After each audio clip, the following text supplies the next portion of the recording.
Pandemi COVID-19 memberi pengaruh signifikan terhadap perekonomian masyarakat, khususnya di Bali yang secara tidak langsung berdampak terhadap lemahnya daya beli masyarakat. Dengan memanfaatkan pekarangan rumah sebagai lahan tanaman pangan, hasilnya diharapkan dapat membantu memenuhi kebutuhan masyarakat.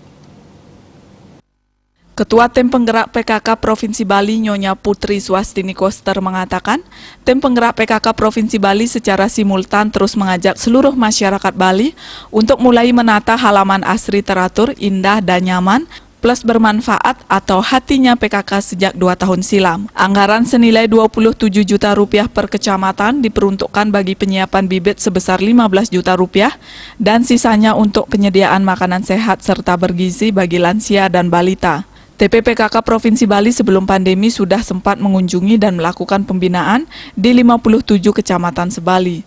Keefektifan program Hatinya PKK akan sangat meringankan warga pada saat pandemi COVID-19 ini, karena upaya menambah penghasilan dapat dilakukan dengan menghemat, mengatur, dan menata laksana, sehingga mampu menghemat keuangan.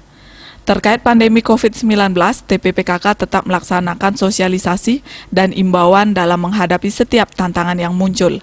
Terlebih saat ini anggaran pemerintah untuk karantina mulai habis, sehingga masyarakat dan pemerintah hendaknya menjalin kebersamaan.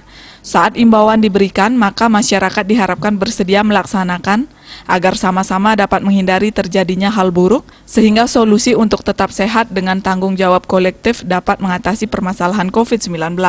Widya Stuti, Bisnis Bali, melaporkan.